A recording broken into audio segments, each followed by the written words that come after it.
Space, the final frontier, both beautiful and equally terrifying, expansing infinite miles and containing unknown horrors and unknown beauties. The eeriness of space has always interested me, so I decided to make a video on it and cover the iceberg and discover every crazy fact, conspiracy, or weird thing that's worth covering. So let's not waste any more time and get into the space iceberg. And actually, before we get into the video, consider subscribing. It's my goal to be at 100,000 subscribers by the end of the year, and I think we can do it. It's free and you can always change your mind, so why not join the community and subscribe? But now, since that's out of the way, let's get into the video.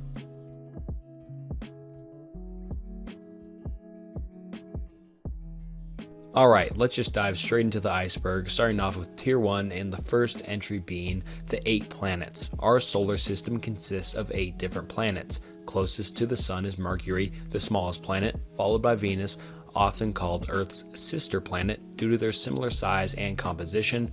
Earth, the third planet, being where we obviously live and it harboring life. Mars, the fourth planet, is famously known as the Red Planet because of its rusty surface. Beyond Mars are the gas giants, Jupiter, the largest planet with a prominent ring system, and Saturn, known for its distinct and extensive rings. Further out are the ice giants, Uranus and Neptune. Uranus is distinctive for its unique tilt, appearing to roll on its side as it orbits the Sun, while Neptune, the farthest known planet, exhibits a deep blue hue and powerful winds. Following the International Astronomical Union's definition, these 8 celestial bodies are recognized as the planets in our solar system, excluding Pluto, which was reclassified as a dwarf planet in 2006. But don't worry, we'll go back to Pluto and the controversy surrounding that later down in the iceberg.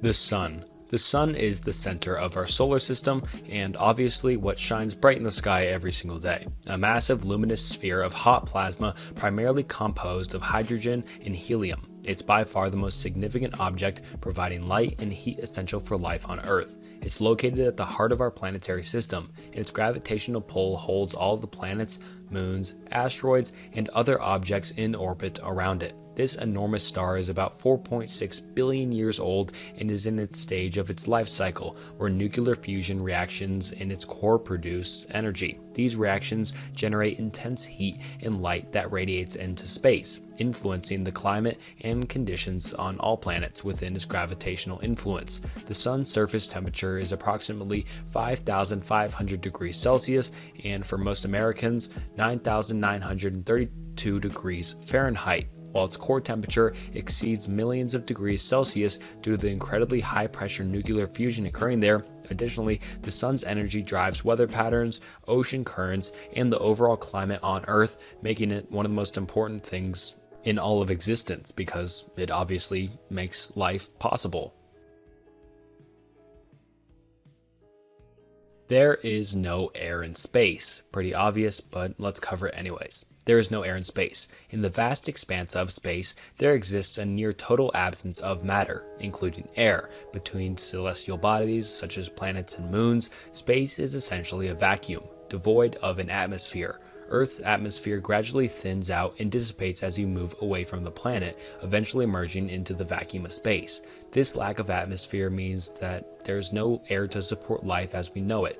And, however, the absence of air in space has several unique implications. In the vacuum of space, there is no air pressure. On Earth, we're accustomed to the pressure exerted by the atmosphere, and in space, this lack of pressure can cause bodily fluids to vaporize, hence the need for astronauts to wear pressurized suits to survive in space. Another consequence of the lack of air is the absence of sound, which we'll cover later, but I'll just give a quick brief over right now. Sound waves require a medium, such as air, to travel through. In space, where there's no air, sound cannot propagate. Thus, the common portrayal of silence in space scenes in movies or TV shows reflects this reality. Though within spacecraft, astronauts can hear sounds since they're filled with air inside the spacesuits. Astronauts operating in space must rely on life support systems to provide them an oxygen to breathe, as well as protection from the extreme temperatures and radiation prevalent in space. Although certain celestial bodies, like planets or moons, may have their own atmosphere composed of different gases, the vast vacuum between these bodies remains void of any substantial air or matter. The moon being obviously the second big thing floating out in the sky other than the sun, and so the moon, Earth's natural satellite, orbits our planet at an average distance of approximately 2,038,855 miles away from Earth. It's the fifth largest moon in our solar system and has a significant influence on Earth's natural processes. As it orbits Earth, the moon goes through different phases due to its varying angles at which sunlight strikes its surface. These phases create the familiar cycle of the full moon, new moon, quarter moons, and more. The lunar surface is characterized by various different features, including Maria, which is dark, flat plains formed by ancient volcanic eruptions, as well as craters resulting from impacts with space debris. The moon also possesses mountains, valleys, and highlands. One striking aspect is its lack of atmosphere, leading to extreme temperature fluctuations, from scorching heat in sunlight to freezing cold in the shadows, with gravity about 1/6 that of Earth. And that's why they can jump so high. And the moon offers a distinct experience for astronauts. During manned missions, astronauts on the lunar surface can leap higher and move with less weight compared to their experiences on Earth. And the moon's gravitational pull affects Earth's tides and helps stabilize our planet's axial tilt, which is crucial for maintaining our climate and seasons. Human exploration on the moon began with the historic Apollo 11 mission in 1969, but we will get to that later on in the video because that's a pretty big topic by itself. And other missions have further understanding of the moon's geology and history, collecting valuable data and samples. The moon remains an object of fascination and scientific study, offering insight into the history and formation of this weird planet that sits in our sky. The search for life. The search for life beyond Earth encompasses various methods. Scientists study extramorphals to identify potential habitable environments on other planets or moons. They focus on places where liquid water might exist, like Mars or Europa. Mars missions seek evidence of past or present microbial life, while astronauts hunt for exoplanets in habitable zones. Additionally, SETI scans the sky for artificial signals, aiming to detect intelligent communication. While no definitive evidence has emerged, these ongoing efforts bring us closer to answering the questions: are we alone in the universe? But we'll get more onto the aliens and other stuff like that further down in the iceberg. Satellite TV. Satellite TV refers to television programming delivered via communication satellites. This technology involves transmitting television signals from a broadcasting station to satellite in orbit, which then relays these signals back to Earth. Satellite TV shows allow viewers to access a wide range of channels, including local and international stations, offering diverse content such as movies, sports, news, and entertainment. To receive satellite TV, a user needs a satellite dish installed at their location, typically on their property.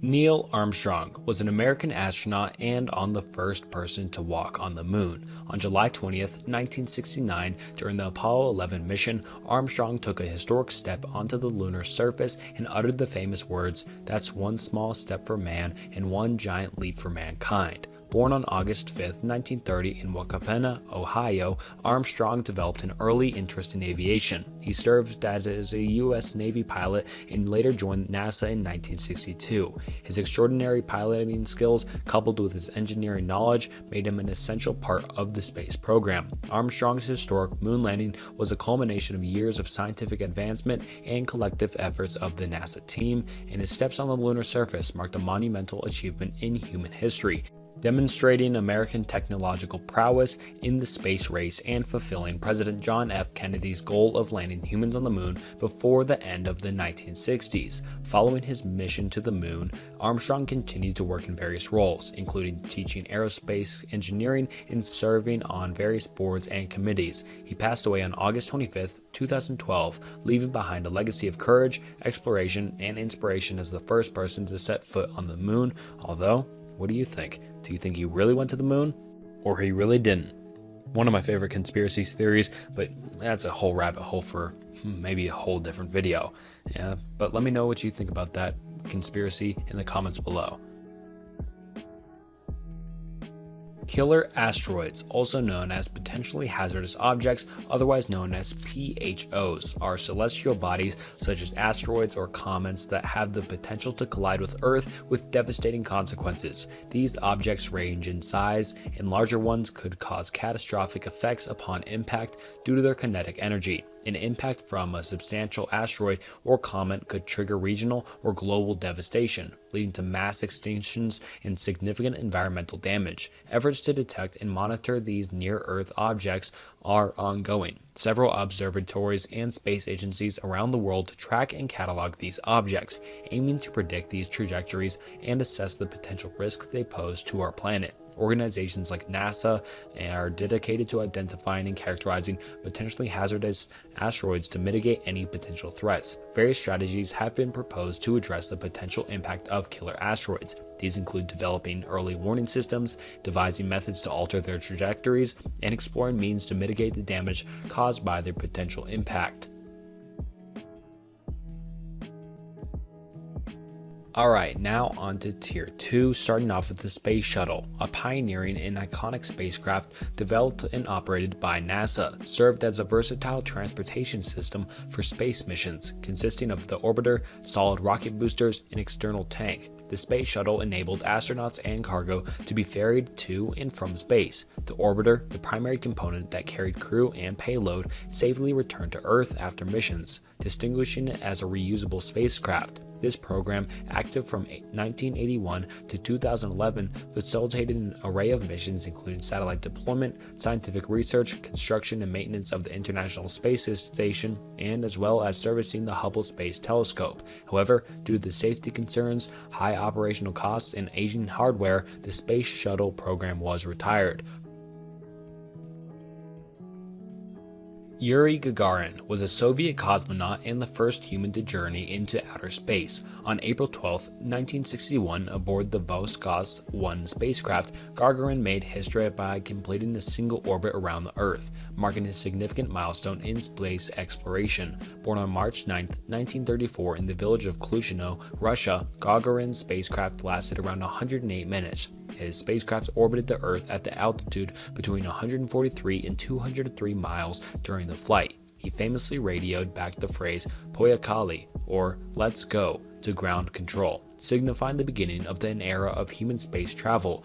Gagarin's successful mission made him an international hero and a symbol of Soviet space achievements during the space race, a period of competition between the United States and the Soviet Union in space exploration. He received numerous awards and honors, becoming a prominent figure in both the Soviet Union and globally. Tragically, Gagarin died on March 27, 1968, during a routine training flight. His legacy as the first human in space remains a pivotal moment in the history of space exploration and just history in general.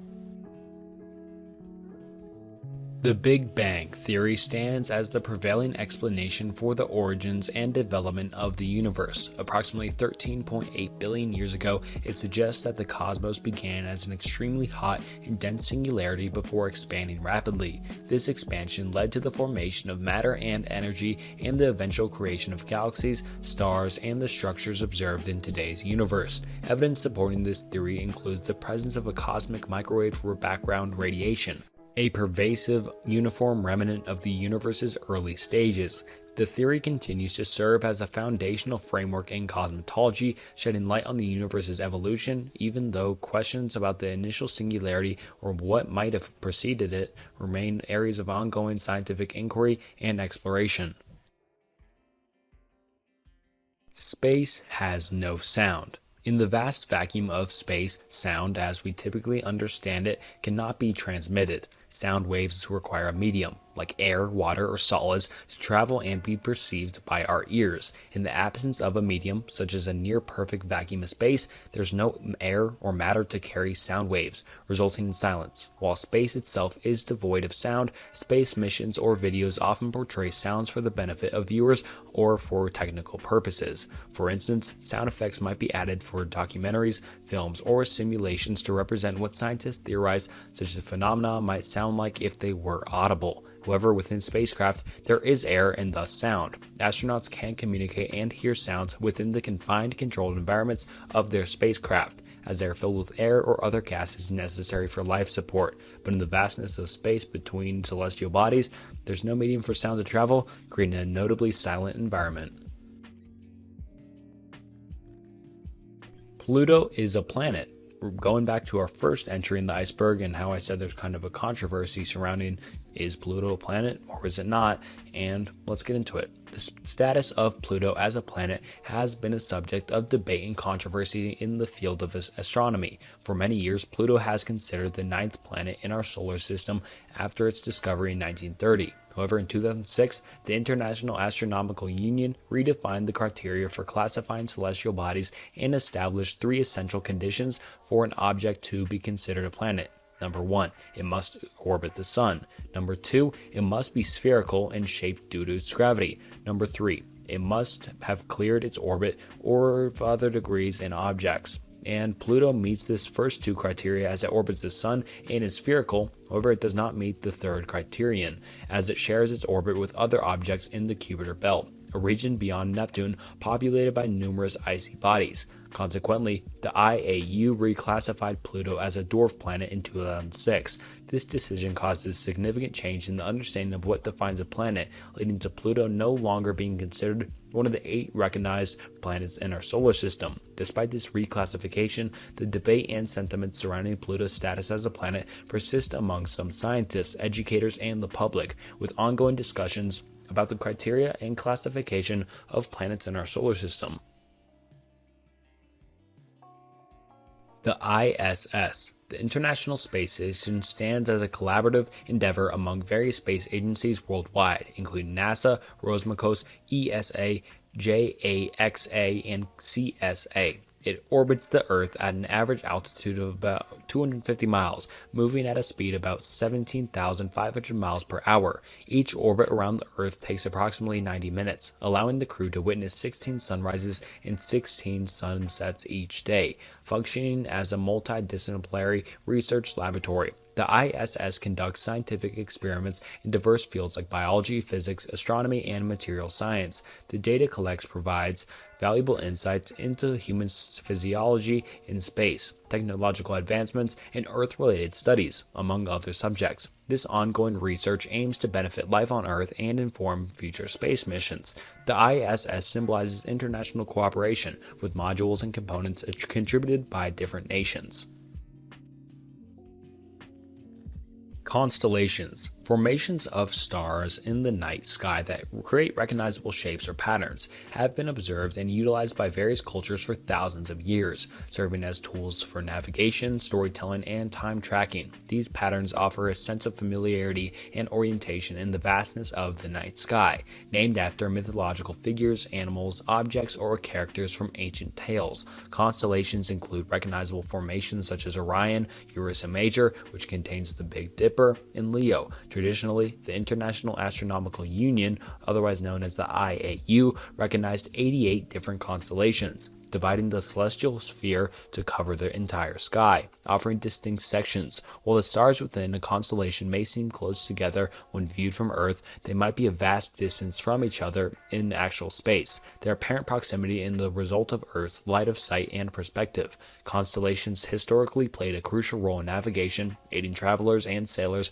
by providing orientation.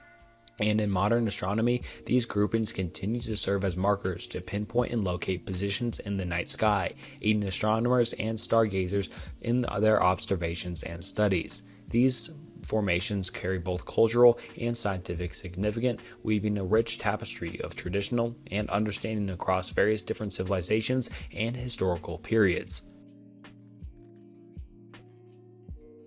Elon Musk, and this is a pretty broad one to be honest, and it's just, Elon Musk, most people know him, and he's done a lot, and he's done stuff for cars, for space, for other sort of endeavors, but I'll just cover Elon Musk as a whole, because why not?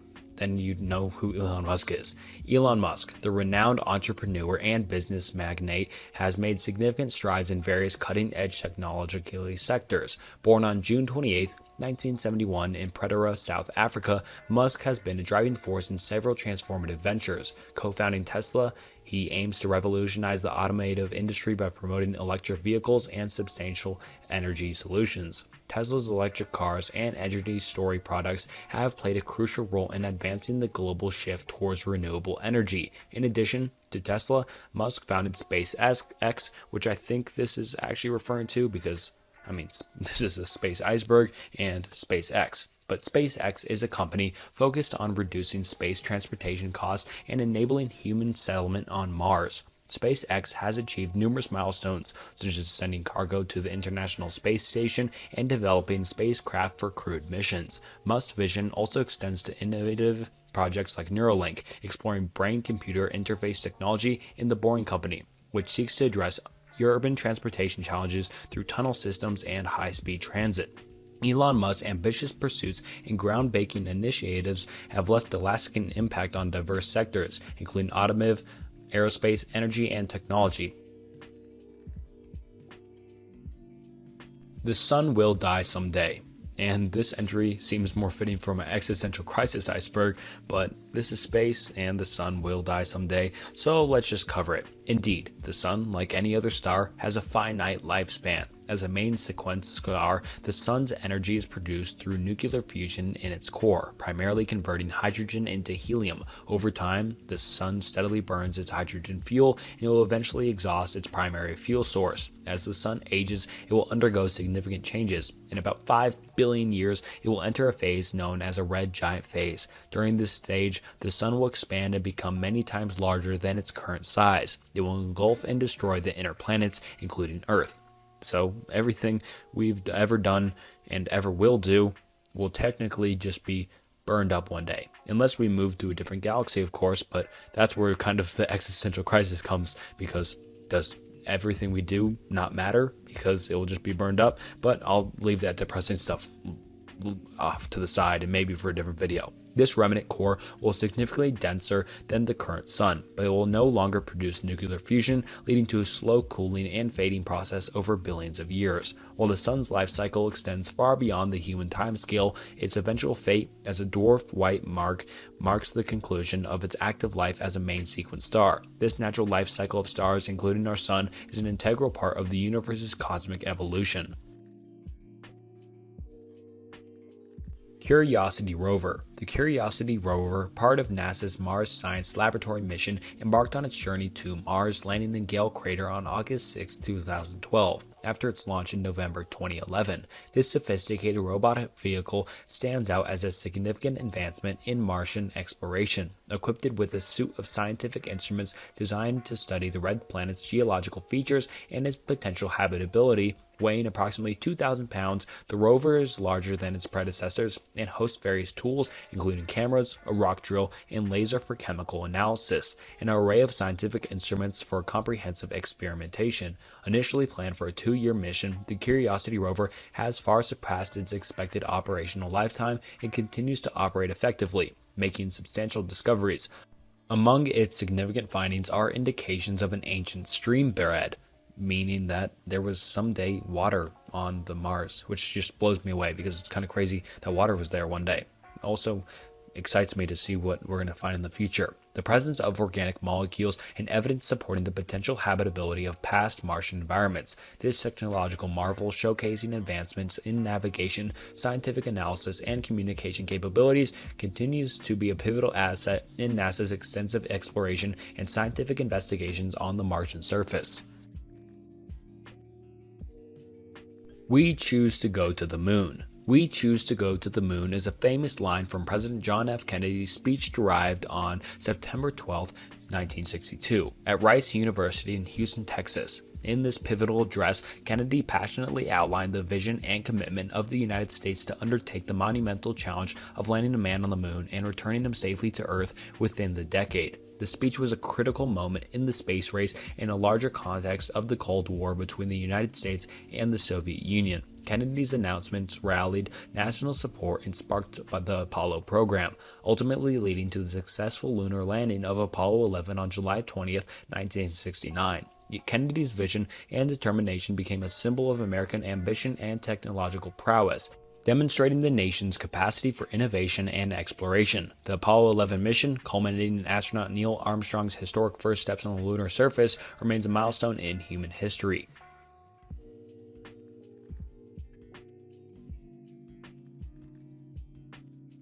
Alright, now onto Tier 3, starting off with Sputnik. Sputnik, which means satellite in Russian, was the world's first artificial satellite, launched by the Soviet Union on October 4, 1957. Sputnik marked a significant milestone in human history by becoming the first human-made object to orbit the Earth. Sputnik was a small spherical satellite equipped with radio transmitters, emitting a distinctive beeping sound that could be heard on Earth. The launch of this site marked the beginning of the outer space age and initiated the space race between the United States and the Soviet Union during the Cold War. This event had considerable implications, triggering global awe and concern over the Soviet Union's technological advancements and led the United States to accelerate its space exploration efforts.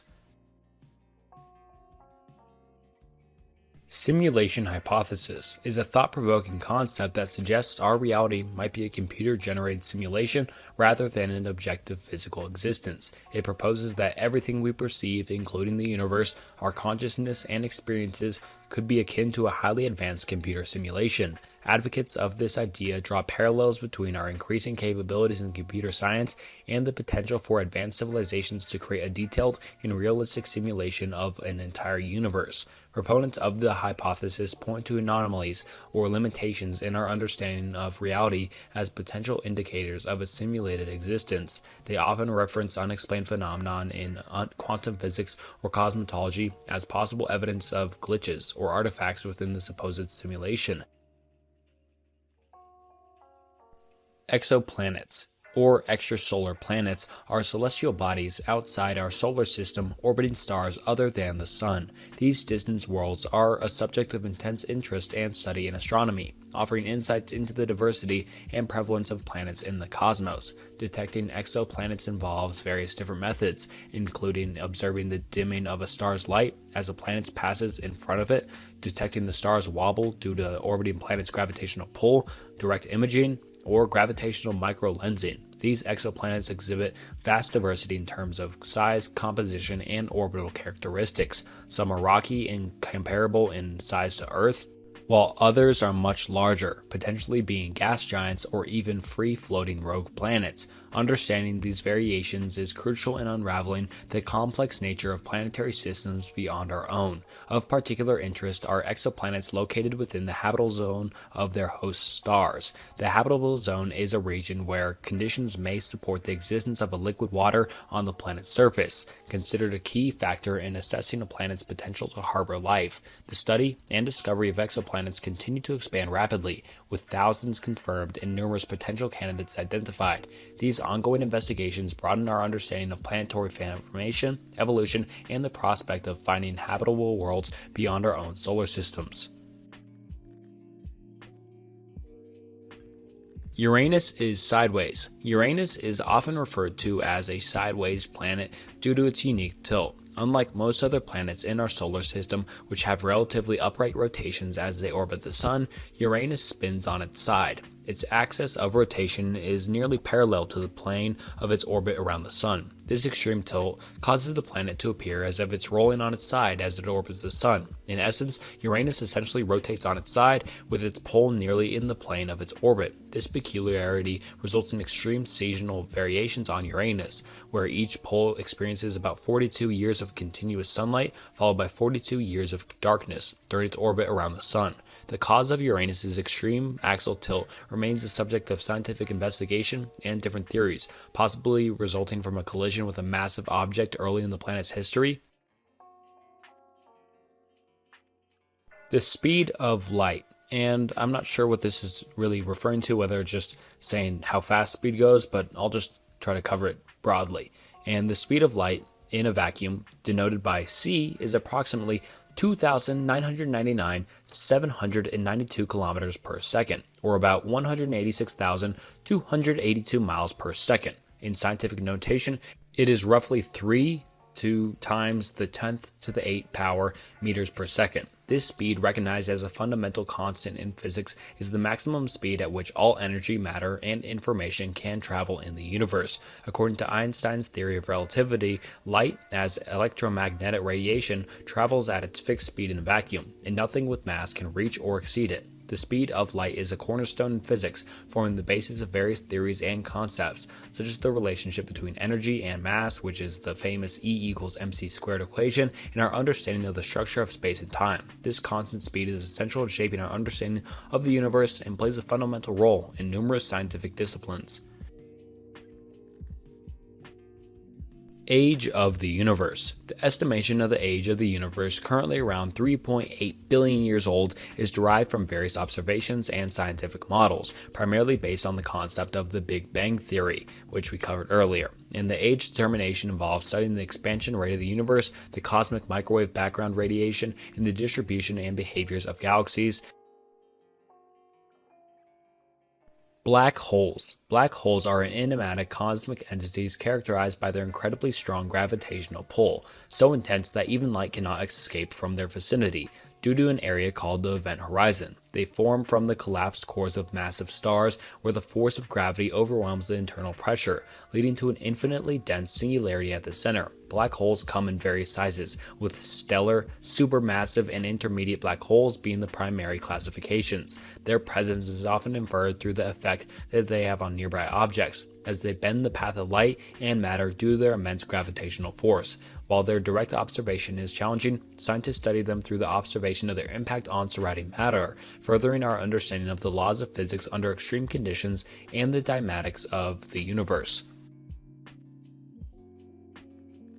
Chris Hadfield, a retired Canadian astronaut and former Royal Canadian Air Force fighter pilot, is widely celebrated for his significant contributions to space exploration. Throughout his illustrious career, Hadfield embarked on 3 space missions, notably serving as the mission specialist for STS-74 in 1995 and STS-100 in 2001. However, his most prominent role came as the commander of the International Space Station during Expedition 35 in 2013. As the first Canadian to command the ISS, Hadfield made a considerable impact on space exploration. During his time aboard the ISS, Hadfield became known for his engaging social media presence throughout captivating photos, videos, and insightful commentary. He offered a unique and accessible perspective on life in space, connecting with the public and sparking interest in the wonders of space. His musical talents also shone through as he played the guitar and sang while in orbit, recording a rendition of David Bowie's Space Oddity, which garnered immense attention and went viral. Following his retirement from the Canadian Space Agency,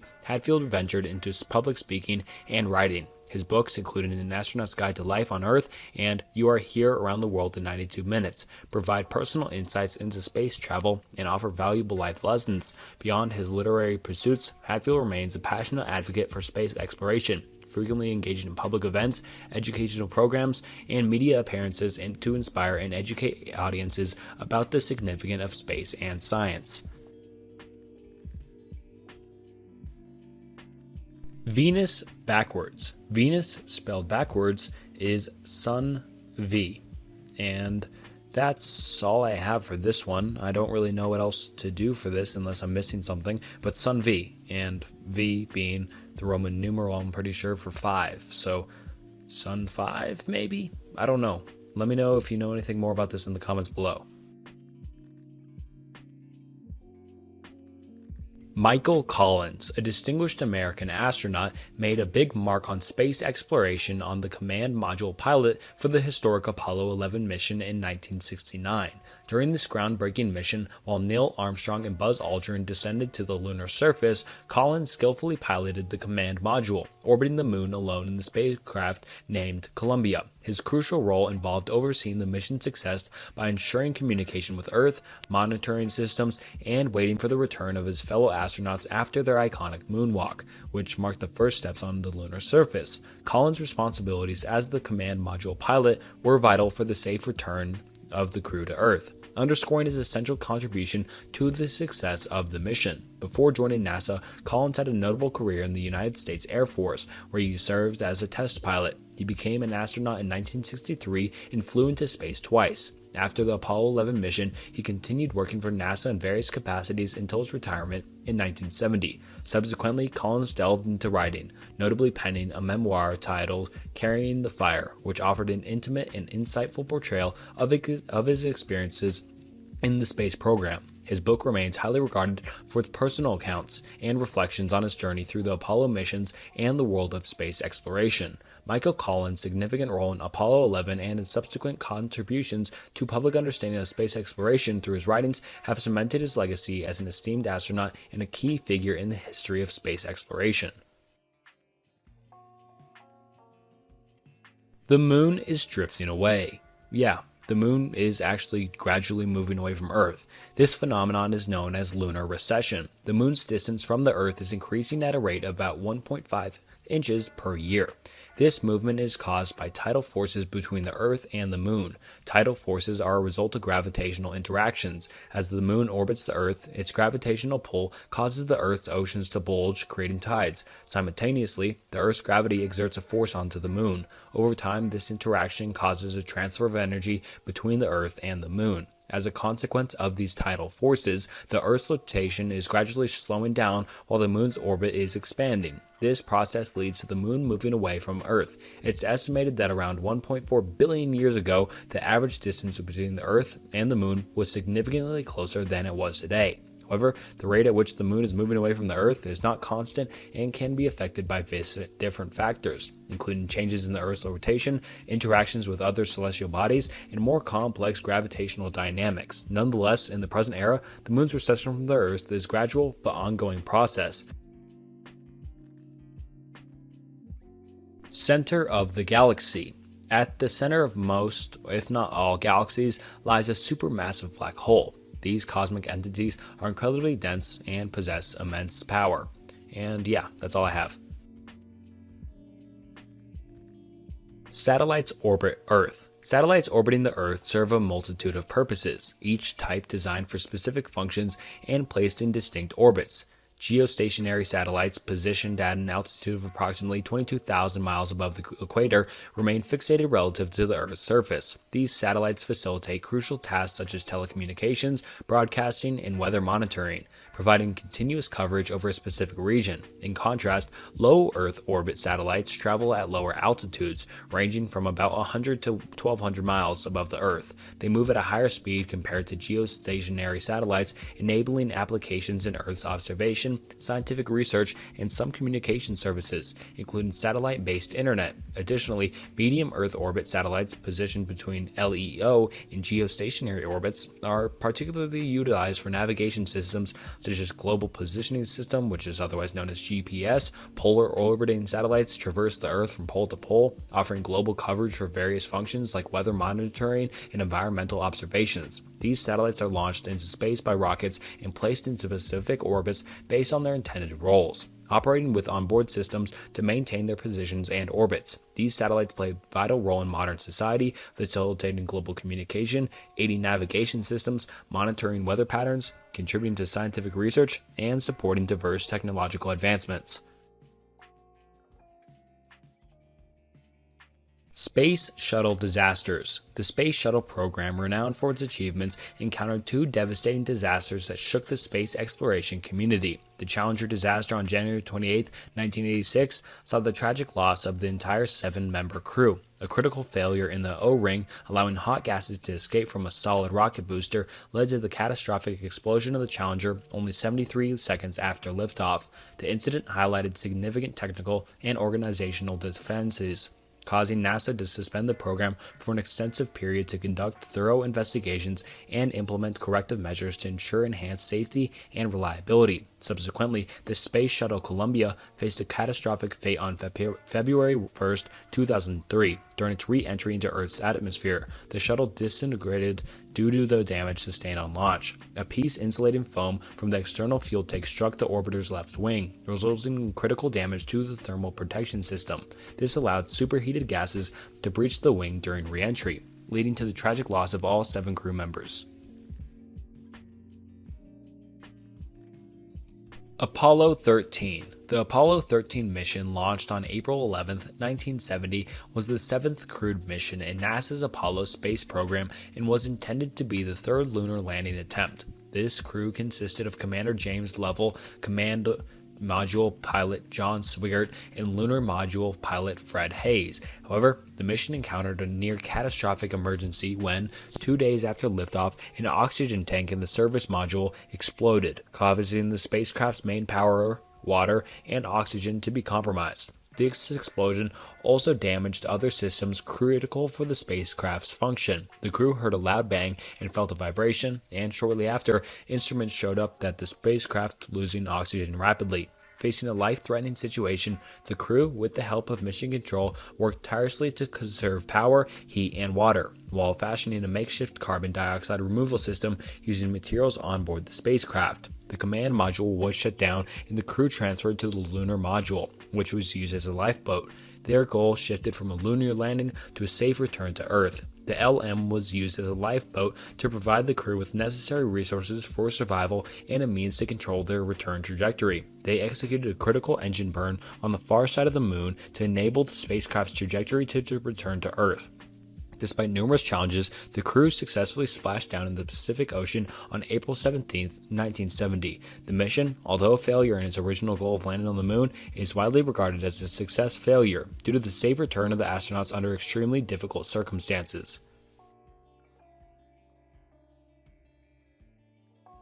Laika. Laika was a Soviet space dog, famously known as the first living being to orbit the Earth. Laika was a stray dog found on the streets of Moscow and was selected for the Soviet space program. She became part of the Soviet space mission Sputnik 2, launched on November 3, 1957. Laika's mission was a significant milestone in the history of space exploration, marking the first time a living being was sent into orbit. However, it was a one-day mission, as the technology to safely return living organisms from orbit had not yet been developed. Tragically, Laika's journey was not meant to bring her back to Earth. The spacecraft lacked the capability for her return on a recovery plan. It was an experimental mission to understand the effects on space travel on a living organism. Laika's presence and vital signs during the flight provided valuable data on the impact of space travel on living organisms, such as how a living being could survive the stress of space travel, including the effects of weightlessness and cosmic radiation. Sputnik 2 orbited the Earth for several days, but unfortunately, Laika did not survive the mission. It was later revealed that she passed away a few hours after reaching orbit due to stress and overheating within the spacecraft. Her sacrifice, however, contributed to advancements in space exploration and the understanding of the challenges and risks involved in sending living creatures into space.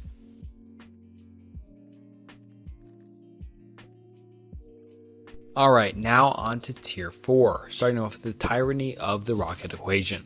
This refers to the fundamental concept in astronautics and space exploration that outlines the significant challenges and limitations imposed by the physics of rocket propulsion. This concept defines the crucial relationship between the mass of a rocket and the velocity it needs to reach the successful space mission. The rocket equation, formulated by Russian scientist Konstantin Tsiolkovsky and later refined by others, describes the relationship between a rocket's velocity, exhaust velocity, and the rocket's mass, revealing the challenges and constraints involved in space travel. It fundamentally states that the velocity of a rocket can achieve is directly related to a mass ratio of the rocket and the fuel it carries. One of the key implications of this equation is the amount of propellant required to reach a specific velocity is not linear but exponential. As a rocket needs to carry its own fuel, the mass of the propellant required for the mission increases rapidly as the desired velocity or distance grows. As a result, a significant portion of the spacecraft's initial mass is dedicated to carrying the fuel needed to accelerate the craft, further adding to its mass and thus the fuel requirement. This results in diminishing returns and significantly impacts the efficiency and feasibility of a long-distance space mission. The tyranny lies in the fact that the more a rocket needs to accelerate, the more fuel it requires, which in turn increases the rocket's mass, making the task of achieving higher velocities or traveling further distances increasingly difficult, expensive, and technologically challenging. This equation shapes the design and feasibility of space missions, underscoring the critical importance of engineering efficiency and innovation in rocket design and space exploration. So, if that didn't make that much sense to you, it was pretty complicated for me as well, but pretty much what it's saying is the mass needed for rockets is just keeps getting bigger and bigger because you keep adding more fuel to it. But then the more fuel, the more it weighs, and then so on. It's just an infinite cycle, but they figured it out eventually.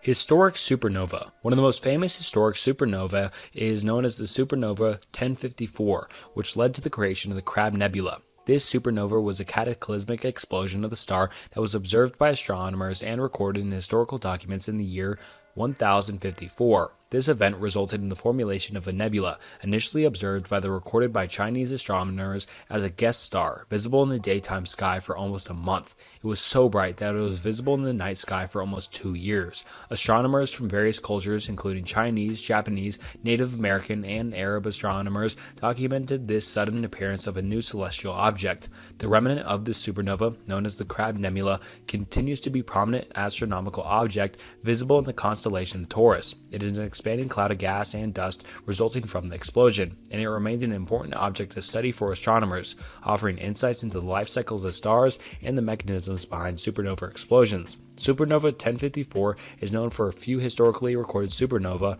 and its remnants continue to provide valuable data for scientists studying stellar evolution and the dynamics of these cosmic events. Stellar classification is a system used to categorize and describe stars based on their spectral characteristics, which reveal their temperature, color, size, and stage of evolution. The most commonly used stellar classification system is the Morgan-Kinnan system, otherwise known as the MK system, which employs a combination of spectral types and luminosity classes. The spectral classification system organizes stars into different categories based on the characteristics of their spectra.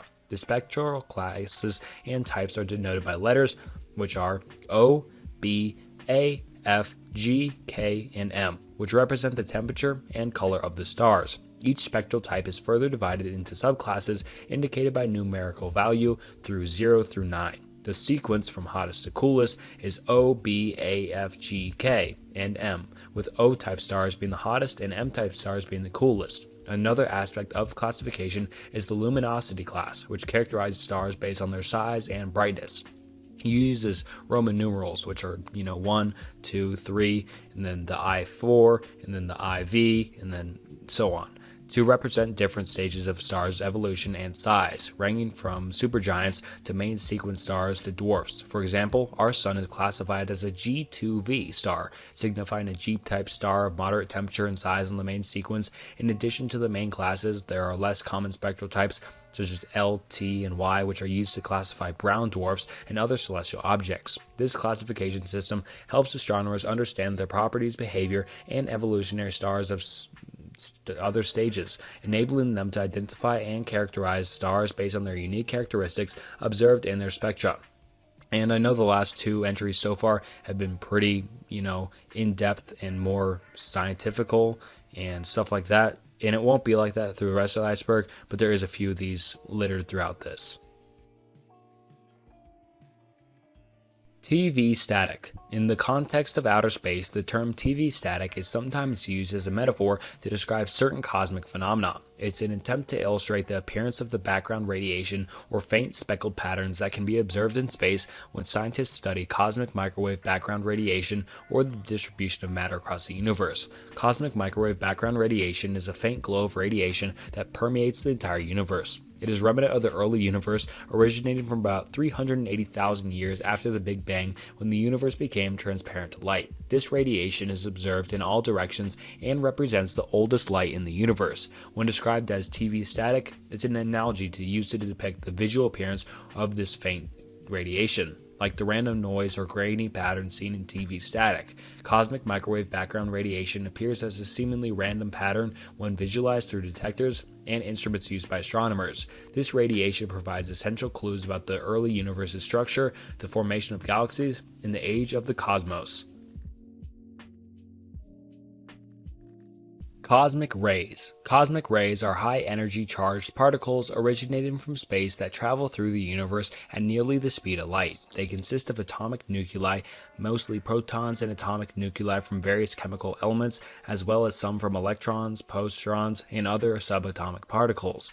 These particles arrive at Earth from various sources, such as supernovas, active galactic nuclei, and other astrophysical events occurring outside our solar system. The origins of cosmic rays are diverse. Some cosmic rays are believed to be generated within our galaxy, while others might originate from outside the Milky Way. However, their exact sources and acceleration mechanisms are not entirely understood. Upon reaching the Earth's atmosphere, cosmic rays collide with molecules in the air and producing a cascade of secondary particles. These secondary particles interact and produce additional particles in what's known as extensive air shower, which can be detected by ground-based observatories and detectors. Studying cosmic rays helps scientists understand astrophysical phenomena such as violent processes occurring in stars and other cosmic objects that accelerate these particles to extremely high energies. Additionally, the study of cosmic rays offers insights into fundamental particle physics and contributes to understanding the behavior of matter and energy under extreme conditions in the universe. Micrometeorites are tiny particles of extraterrestrial material, usually small flecks of rock or metal, that enter the Earth's atmosphere and reach the surface without burning up completely. These micrometeorites are often the remnants of asteroids, comets, or other celestial bodies that have disintegrated or broken apart as they traveled through space. These particles are typically very small, usually ranging in size from a fraction of a millimeter to a few millimeters. Some can even be smaller, reaching the sub-millimeter or micron scale. Due to their diminutive size and low mass, they don't cause any damage when they enter the Earth's atmosphere and gently settle on the planet's surface. They can be found virtually anywhere on Earth, but they are more easily collected in areas less affected by human activity, such as polar regions, remote deserts, or on ocean beds. Scientists collect and study micrometeorites to better understand the composition of extraterrestrial matter, the evolution of celestial bodies, and the processes that occur in space. The Kuiper Belt, an extensive region located beyond Neptune in the outer reaches of our solar system, is a celestial zone teeming with icy objects, debris, and dwarf planets, spanning roughly 30 to 55 astronomical units from the Sun. This belt is a repository of remnants from the early stages of our solar system's formation, composed mostly of frozen volatile substances like water, methane, and ammonia. These icy bodies offer a glimpse into the primordial materials from which planets and other celestial bodies emerged. Among its members are notable dwarf planets such as Pluto, Ares, Makemake, and Humanae. The Kuiper Belt was captured the attention of astronomers and space explorers with the New Horizons spacecraft's historic flyby of Pluto in 2015, providing groundbreaking insights into the distance and enigmatic region. This area's study not only sheds light on the diverse compositions of celestial objects, but also deepens our understanding of the evolution and conditions of the early solar system. The Oort cloud, a conceptual region far beyond the Kuiper Belt in the outermost part of our solar system. It's placed as a vast and spherical collection of icy objects, remnants from the solar system's earliest parts, and though not directly observed, it's believed to stretch from around 2,000 astronomical units to an astonishing 100,000 astronomical units from the Sun.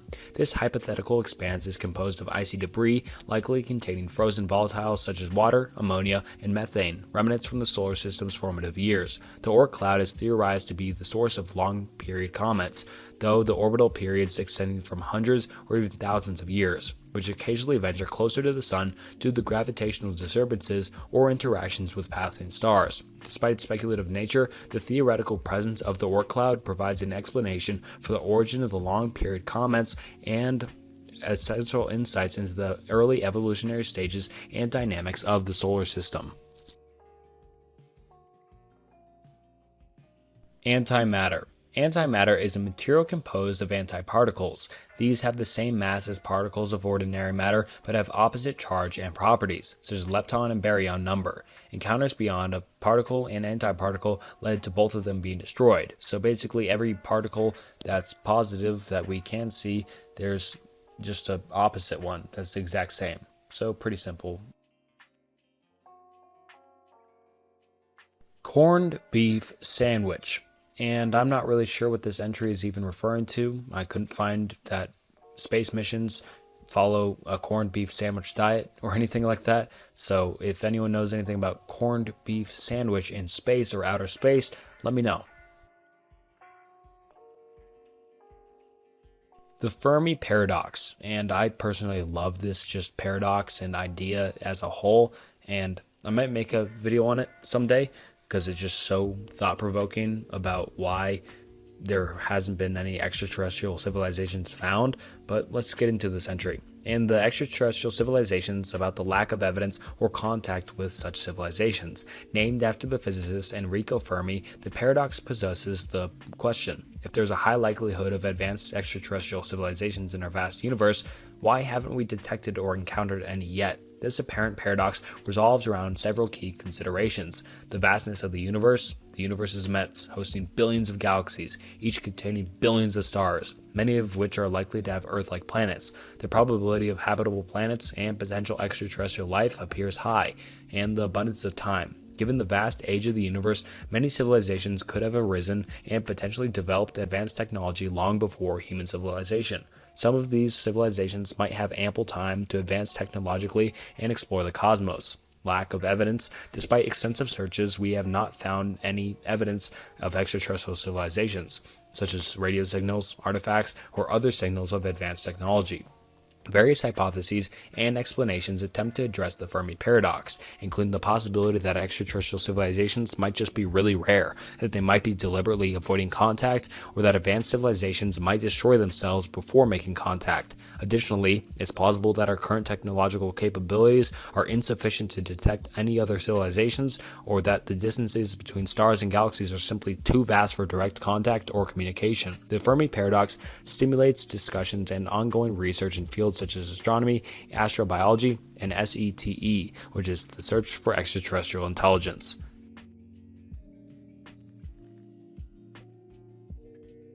Alright, now on to Tier 5, starting off with the interstellar journey times, or the duration required for spacecraft to travel between stars, present a significant challenge due to the vast distances involved in interstellar space. The vastness of space, combined with current technological limitations, poses considerable obstacles to achieving practical interstellar travel. The time it takes to travel between stars depends on the speed of the spacecraft and the distance to the target star. The closest star system to our solar system, Alpha Centauri, is approximately 4.37 light-years away. For conventional spacecraft utilizing current propulsion systems, the travel times to reach even the nearest star would be incredibly long.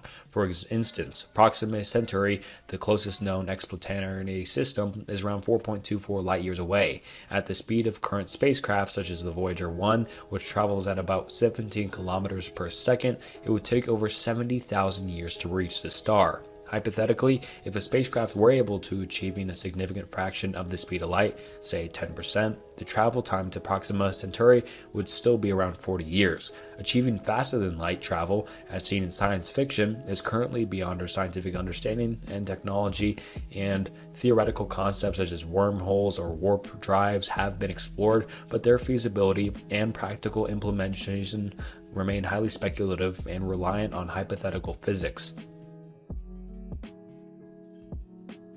N-1 Secret Moon Rocket. The N-1 was a colossal and ambitious Soviet rocket designed for manned lunar missions during the space race era in the 1960s and 1970s. It was specifically intended to propel Soviet cosmonauts to the moon as part of the USSR's lunar program. Attempting to rival the United States' successful Apollo program, the N-1 rocket stood as the Soviet response to the American Saturn V rocket, which had successfully carried astronauts to the moon. The N-1 was distinctive for its enormous size and the use of powerful engines to propel it beyond Earth's orbit. Unfortunately, the N-1 program faced numerous setbacks and technical challenges. The N-1 had a complex design with 30 engines in the first stage alone. The first 4 test launches of the N-1 between 1969 and 1972 ended in failure. The second launch, which took place on July 3, 1969, resulted in the destruction of the rocket only seconds after liftoff, leading to a massive explosion. The failures of the N-1 program,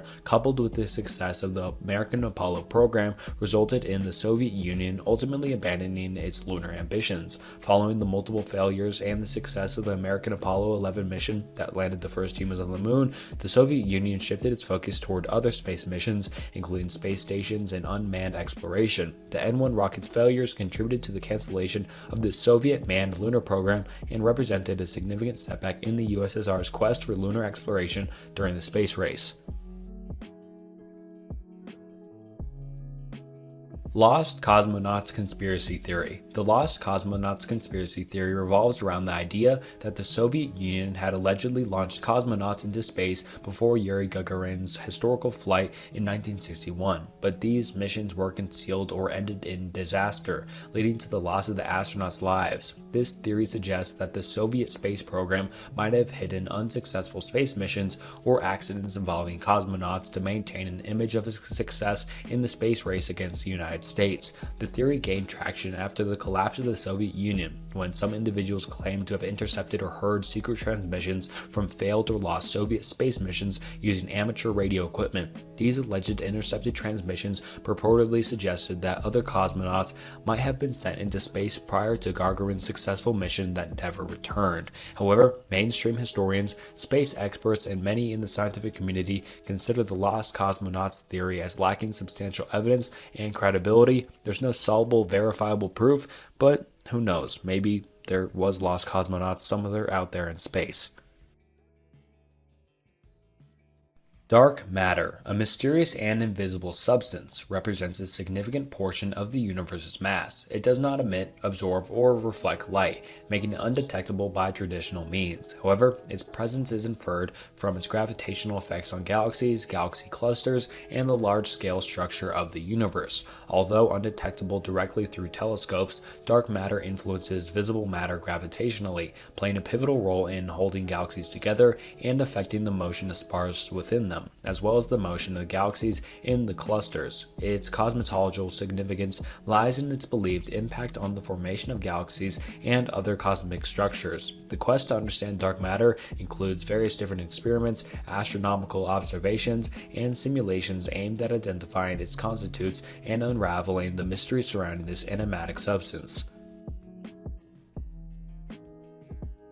Moon dust is dangerous. Moon dust, also known as lunar regolith, presents challenges and potential hazards for human exploration and equipment on the moon, composed of fine abrasive particles formed by constant meteoric impacts on the lunar surface. This dust poses risks to both astronauts and machinery. Its abrasive nature can damage equipment, potentially affecting mechanical parts and instruments, and, however, the fine particles can cling to spacesuits and surfaces, potentially causing health issues if inhaled or in contact with human skin, as studies suggest its toxicity and irritant properties. These particles, due to their electrostatic charge, can be challenging to remove from spacesuits and equipment. To address these challenges, ongoing research focuses on developing different technologies to help get rid of this moon dust that sticks to astronauts and the machines. Diamond planets are a theoretical type of exoplanet that might contain vast amounts of carbon in various different forms, potentially including crystalline structures resembling diamonds. These planets are largely theoretical and hypothetical, and none have really been observed or confirmed yet. Diamond planets are conceptualized as celestial bodies that could possess high carbon content due to different conditions in their formations, such as having a composition enriched in carbon or enriching extreme pressures and temperatures that could lead to the creation of large amounts of carbon compounds, including diamond. Astronomers theorize that rich carbon planets could exist in environments where carbon is abundant, potentially forming diamonds due to the high pressure and temperature. In some cases, if a star system has an excess of carbon and minerals, it might influence the composition of the planets forming in that system, leading to the theoretical possibility of a whole diamond planet. The study and search for exoplanets continue, and while we have not really discovered any planetary types, no direct evidence or observation has confirmed a diamond planet. Solar sails are a form of spacecraft propulsion that harnesses the momentum of photons, which are particles of light, from the sun to propel a spacecraft through space. These sails utilize the pressure of sunlight, which, although individually very weak, can exert a force on a large, lightweight, reflective surfaces. The basic concept involves deploying a large, thin, reflective sail in space. As sunlight interacts with the sail's surface, the transfer of momentum occurs due to the reflection and absorption of the photons. These continual transfer of momentum provides a small but consistent acceleration, propelling the spacecraft forward without the need for traditional propellants or engines. The benefits of solar sails include the potentiality for long-duration space missions, as they can continuously receive propulsion from the sun's light, allowing spacecraft to reach high velocities over time. They are particularly useful for missions that do not require rapid acceleration but can benefit from continuous and low-energy propulsion. The flags on the moon are now white. The flags planted on the moon during the Apollo missions have likely undergone significant changes due to the exposure to extreme conditions on the lunar surface. Over time, the flag's colors may have been bleached or faded due to the unfiltered, harsh sunlight, extreme temperature variations, and exposure to solar radiation and micrometeorite impacts. The flags placed by the Apollo astronauts were predominantly made of nylon, and though they were reported to have anodized aluminum frames to maintain their shape, the flags themselves were not designed to withstand the harsh lunar environment for extended periods. Consequently, the prolonged exposure to ultraviolet radiation and temperature fluctuations on the moon might have caused the colors to fade and the flags to deteriorate. While it's challenging to confirm the exact current condition of the flags without recent direct observations, it is widely believed that the flag's original colors might have significantly altered due to the extreme conditions of the lunar surface. Cosmic inflation, a concept in cosmology, proposes a phase of rapid and exponential expansion that occurred in the universe's earliest months. Shortly after the Big Bang, this theory was developed to address specific issues and observations in the standard Big Bang model, particularly the uniformity and structure of the cosmos. It suggests that in a fraction of a second after the Big Bang, the universe underwent an incredibly swift expansion, enlarging in size by an enormous factor within an extremely brief time frame, roughly between 10 to the 36 power seconds after the Big Bang. The idea of inflation proposes an explanation for the observed homogeneity and isotropy of the universe, accounting for the uniformity in the cosmic microwave background radiation and the consistency in temperature across the vast expanse of the observable universe. Despite regions being seemingly out of casual contact, inflation helps to address the remarkable consistency in temperature and structure, offering a framework for how the universe acquired its uniform nature. While the precise mechanisms and details of inflation continue to be the subject of ongoing research and exploration, this theory can become an integral part of the prevailing Big Bang model. Apollo 1 was the designation for the first manned mission in NASA's Apollo program, intended to test the command and service module in Earth's orbit. However, the mission encountered a tragic accident during a pre-launch test on January 27, 1967, resulting in the loss of 3 astronauts: Virgil Gus Grissom, Edward H. White II, and Roger B. Chaffee. The accident occurred during a plugs-out test where the spacecraft's command module was being tested under its own internal power without being connected to the ground facilities. A spark in the pure oxygen atmosphere of the command module ignited a fire, rapidly spreading in the cabin due to the flammable materials, while it led to the tragic loss of the crew. The investigation that followed revealed numerous design and safety flaws in the spacecraft's construction and led to substantial changes in the Apollo program's safety protocols and spacecraft design. Mir incidents. The Russian space station Mir, operational from 1986 to 2001, encountered several incidents and challenges during its tenure in orbit. One of the most significant incidents occurred in 1997 when a fire broke out due to an oxygen-generating canister, causing substantial damage and sparking an emergency situation. The crew managed to extinguish the fire, but the incidents raised concerns about safety and highlighted the potential risks of operating an aging space station. Mir also faced collisions and technical malfunctions throughout its operational years. In 1997, a cargo spacecraft collided with Mir during a docking attempt, causing damage to the Spectre module and resulting in the loss of power. The space station encountered small technical glitches as well, including issues with power supply and cooling systems, which demanded swift and resourceful solutions from cosmonauts and ground control to stabilize the situation. Despite these challenges, Mir served as an important platform for human space flight experience, long-duration missions, and scientific research, fostering international collaboration in the whole space exploration.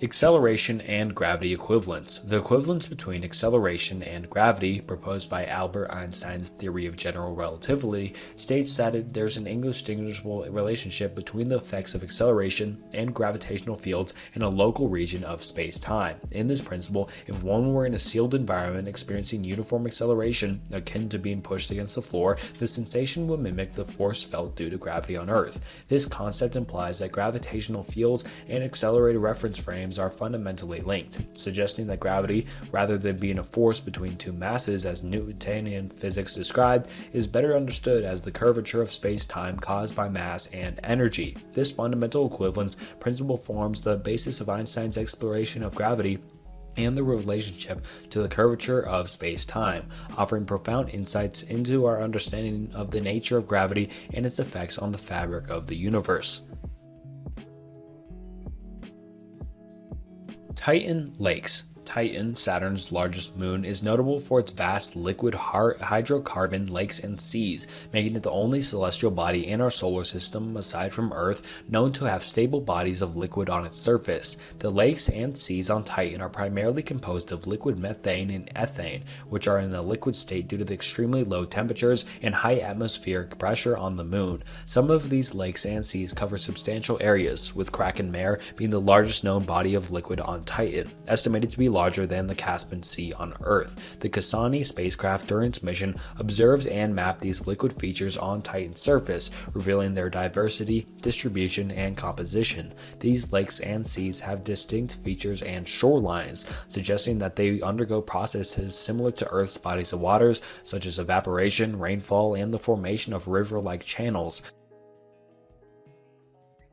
WOW signal. The WOW signal refers to the intriguing and unexplained radio signal detected by the Big Ear Radio Telescope at Ohio State University on August 15, 1977. Astronomer Jerry R. Ammon noticed an unusually strong and narrowband radio signal picked up by the telescope while it was conducting a sky survey to search for extraterrestrial signals. The signal was named WOW due to Ammon's handwritten comment on the computer printout of the data where he circled the alphanumeric sequence 6EQUJ5 and wrote WOW next to it. The signal was notable for strength and narrow frequency, lasting for about 72 seconds before disappearing. It was observed in the 1420 MHz frequency, where it was significant as the frequency is within the range of hydrogen, the most abundant element in the universe, naturally emits radio signals. Alright, now on to Tier 6, starting off with Vladimir Komarov's sacrifice. Vladimir Komarov was a Soviet cosmonaut who tragically lost his life during the Soyuz first mission, which launched on April 23, 1967. The mission encountered various technical problems and ultimately ended in a fatal crash, making Komarov the first human to perish during a space mission. The Soyuz 1 mission was fraught with technical issues from the start. Malfunctions in the spacecraft systems occurred, including issues with the solar panels and the primary parachute. Despite these problems, Komarov bravely attempted re-entry, fully aware of the high risks involved. He knew the dangers that craft faced it, but he refused to abandon the mission, fully understanding the critical importance of his role. The attempted return to Earth proved fatal when the spacecraft's parachute failed to deploy correctly during the descent, and the capsule plummeted to the ground, resulting in a crash that tragically took Komarov's life. Komarov's sacrifice remains a significant and somber event in the history of space exploration. His bravery and dedication, even in the face of known risks and technical issues, serve as a testament to the dedications of early astronauts in their pursuit of space exploration. Gay astronauts. There have been several astronauts who identify as LGBTQ+ and have contributed significantly to space exploration. Notably, some have come out publicly after their time as astronauts, while others have shared their experiences following their career in space. For instance, former NASA astronaut Sally Ride, the first American woman in space, came out as lesbian after her astronaut career. Similarly, Charles P. Bolden Jr., a former NASA administrator and retired astronaut, expressed his support for LGBTQ+ rights and representation in STEM fields. While he did not publicly come out as gay during his tenure as an astronaut, he has been an advocate for diversity and inclusion in the aerospace community. Quasars, abbreviated from quasi-stellar radio sources, represent some of the most luminous and energetic objects in the cosmos. Fueled by supermassive black holes at the centers of the galaxies, these celestial powerhouses emit vast amounts of electromagnetic radiation across the spectrum. Their exponential brightness can outshine entire galaxies, releasing energy equivalent to hundreds of galaxies combined, encircled by a swirling exertion disk of superheated gases and dust. These supermassive black holes draw in surrounding material, generating immense energy as it falls into the black hole. The light emitted by quasars is often highlighted red-shifted, indicating their great distance from Earth, providing a glimpse into the early stages of the universe's development. Carrington event, occurring in 1859, stands as a monumentous solar storm that resulted from a solar flare and a subsequent coronal mass ejection from the sun. Named after astronomer Richard Carrington, who observed the initial solar flare, this event triggered an intense geomagnetic storm upon its arrival at Earth. The impact led to dazzling auroras visible at unusually low altitudes, while causing widespread disruptions to telegraph systems. Telegraph operators reported induced electrical currents and wires, resulting in shocks, fires, and equipment malfunctions. This historic event remains significant as it illustrates the potential effects of extreme space weather on our actual planet and highlights the importance of understanding and preparing for such occurrences, especially in the context of our modern, technologically reliant society. Tabby's star, scientifically known as KIC 8462852, drew attention due to its irregular and enigmatic changes in brightness observed by NASA's Kepler Space Telescope. These alterations in luminosity were highly unusual, displaying abrupt and inconsistent dips that did not align with typical stellar behavior or known planetary transits. Scientists proposed several different theories to account for these irregular dimming patterns, including comet swarms, asteroid collisions, or uneven dust clouds, yet none could entirely explain the observed anomalies. One particularly speculative suggestion capturing public interest proposed the possibility of an alien megastructure, like a Dyson sphere, causing the irregular obstruction of the star. Despite numerous investigations and follow-up observations, a definitive explanation for the atypical fluctuations in Tabby's star brightness remains elusive, leaving it as an intriguing enigma within the realm of astrophysics. So what do you think? Is it just comets swarming the star, or is it an alien megastructure? Saturn's rings will disappear. Saturn's rings, primarily composed of icy particles and debris, face gradual erosion and depletion, influenced by collisions, gravitational interactions with Saturn's moons, and solar radiation pressure. Estimates suggest that potential disappearance in tens to hundreds of millions of years. Surprisingly, they might not be as ancient as the planet itself, potentially forming relatively recently and possibly dissipating and reforming multiple times over and over and over in Saturn's lifespan. Solar eclipses are a coincidence, and funny enough, I found nothing online showing that they are actually a coincidence, and everything pointing that they are just not coincidence at all, and it's just not a coincidence, like I said. So I'll just explain why they aren't a coincidence. And instead they are meticulously orchestrated celestial events driven by the precise alignment of the sun, moon, and earth. These extraordinary occurrences unfold when the moon moves between the earth and the sun, casting a shadow on our planet. From a solar eclipse to manifest, these cosmic bodies must align almost perfectly, and this synchronized is far from random. Eclipses primarily take place during the new moon phase, where the moon positions itself squarely between earth and sun. However, eclipses are not daily phenomena, of course, because the moon's orbit tilts slightly concerning Earth's orbit around the sun. This misalignment means that the most new moons do not culminate in an eclipse. Solar eclipses come in various forms, including total,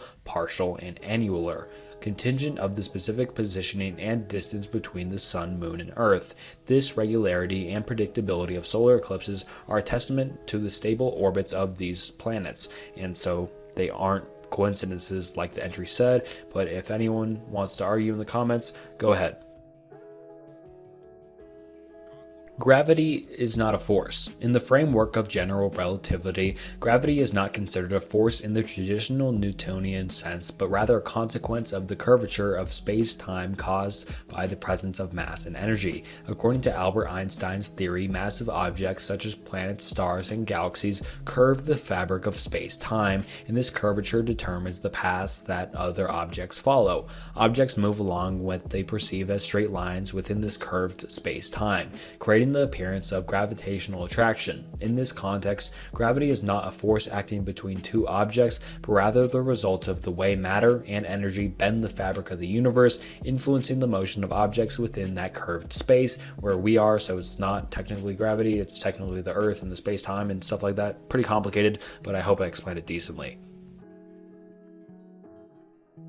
Martian canals. The idea of Martian canals was a historical concept born from a 19th century observations of Mars. Italian astronomer Giovanni Scarpelli, known for his meticulous observations of Mars, used the term canali to describe the linear features he observed on the Martian surface. However, canali was mistranslated into English as canals, which implied artificial structures rather than natural formations. These perceived canals sparked public fascination and speculation that intelligent beings might have constructed these long, straight features to channel water from the polar ice caps across the Martian surface. These notions gained attention and inspired many to theorize about the possibility of life and aliens on Mars. Later observations from more advanced telescopes, particularly those from the Mariner and Viking missions in the 1960s and 70s, provided more detailed and accurate images of Mars. These observations revealed that the canals were natural formations, such as geological features, ridges, or optical illusions. The canals observed by Scarpelli were likely created due to limitations in the telescopic technology of that time, combined with the human tendency to perceive patterns where they don't exist at all, a phenomenon known as pareidolia. Human ashes in the outer solar system. Sending human ashes or remains to the outer solar system, particularly beyond Earth's orbit, is a concept that has been proposed and to some extent actually carried out. For example, some missions like the New Horizons spacecraft, which flew by Pluto, and the Cassini mission, which orbited Saturn, have carried a nominal amount of human remains or symbolic portion of cremated ashes aboard. These instances have involved small quantities of ashes contained within a secure and well-sealed compartment as part of outreach or memorial efforts, allowing individuals to honor deceased loved ones by sending a symbolic portion of their remains on missions exploring the outer reaches of the solar system. However, due to the vast distances and harsh conditions in the outer solar system, where spacecraft can encounter extreme cold, radiation, and other challenges, sending human ashes or remains beyond Earth's orbit is primarily symbolic and not intended for burial or scattering in the conventional sense. Space-time might be 4D. In modern physics, space-time is commonly conceptualized as a fourth-dimensional construct, combining the traditional three dimensions of space with an additional dimension of time. This depiction of space-time as a unified continuum is a foundational concept in Einstein's theory of special and general relativity. It integrates that three spatial dimensions, length, width, and height, how we all see it, with time as the fourth dimension, creating a single framework where events and interactions in the universe occur. This fourth-dimensional space-time continuum allows for a comprehensive understanding of the interwoven nature of space and time, offering insights into the behavior of matter, energy, gravity, and the fundamental structure of the cosmos. While human perception often distinguishes space and time as separate entities in the domain of modern physics, they are intrinsically linked with the unified concept of space-time. Buran was the Soviet Union's response to the United States Space Shuttle program, envisioned as a reusable spacecraft for space missions. Developed during the 1970s and 80s, the spacecraft was named Buran, signifying snowstorm or blizzard in Russian. Resembling the U.S. Space Shuttle, but with some design differences. Buran was equipped with both cargo and crew transport, featuring a payload bay for satellite deployment and retrieval. Notably, its flight system was more automated compared to the American counterpart. In its only orbital flight on November 15, 1988, an unmanned test mission was launched atop a rocket. The spacecraft completed 2 orbits before a successful return and landing. However, despite this successful test, the program was halted due to the collapse of the Soviet Union and financial constraints. Only one operational Buran orbiter was constructed, and the program was ultimately discontinued. Tragically, the sole completed spacecraft was destroyed in 2002 due to the collapse of the hangar housing the craft. Buran, though short-lived, remains a testament to the Soviet advancements in space technology and serves as a brief but significant chapter in the history of space exploration. Soyuz 11 represented the Soviet Union's groundbreaking attempt in 1971 to transport a full crew to the Salyut-1 space station for an extended stay. The mission was intended to enable scientific research and experiments on board the space station. The crew, comprising Georgy Dobrovsky, Viktor Patsayev, and Vladislav Volkov, ventured into space to conduct a series of tasks as part of this pioneering mission. However, tragedy struck during the re-entry to Earth on June 30, 1971. A premature opening of a cabin air vent resulted in the rapid venting of the crew's life-supporting atmosphere into space. Sadly, the cosmonauts, who were not wearing any spacesuits during the re-entry, were asphyxiated before the spacecraft landed. While the landing itself was successful, the crew was found deceased upon recovery. The loss of the Soyuz 11 crew was a devastating incident, marking the only known human deaths directly attributed to a space mission. It led to a significant reevaluation of safety protocols and helped design other rockets in the future. Alright, now on to Tier 7, starting off with the Pioneer Anomaly. The Pioneer Anomaly refers to the unexplained deviation noticed in the trajectories of the Pioneer 10 and Pioneer 11 spacecraft as they journeyed beyond our solar system. Launched in the early 1970s, these probes exhibited an unexpected deceleration, a small and constant sunward acceleration. Once they ventured past the gravitational influences of the outer solar system, the unanticipated decrease in speed could have reconciled by known gravitational forces, leading to various proposed explanations, including asymmetric heat radiation, gas leaks, or unaccounted for gravitational interactions beyond the solar system. Despite extensive investigations, no definitive explanation has been established, leaving the Pioneer Anomaly as an enduring mystery in space exploration. Martian waterfall. While evidence from various spacecraft, such as the Mars Reconnaissance Orbiter, has suggested the existence of ancient river valleys, lake beds, and even the possibility of intermediate seeps of briny water, the notion of a conventional Earth-like waterfall with freely flowing water on Mars has not been observed or confirmed, but it's possible that once in the history of Mars there was a waterfall-like water feature that existed, and maybe we will come across one sooner than later as we keep going in discovering more of Mars. Space blindness, known scientifically as spaceflight-associated neuroocular syndrome, and that's a hell of a name for space blindness, but otherwise known as SANS or SANS, presents various visual impairments observed in astronauts after prolonged stays in space. Symptoms include blurred vision, focus difficulties, and changes in visual acuity, along with alterations in eye structure such as modifications in the shape of the eyeball and retinal nerve. Swelling on the optic nerve is also reported among affected individuals. The causes of SANS are believed to be linked to prolonged exposure to microgravity, which disrupts fluid distribution in your body, leading to fluid shifts and increased intracranial pressure. These changes can affect the eyes and visual acuity, posing potential risks for astronauts both during and after space missions. The implications of SANS are significant, potentially impacting the performance of crucial tasks while in space and raising concerns for long-term visual health post-mission.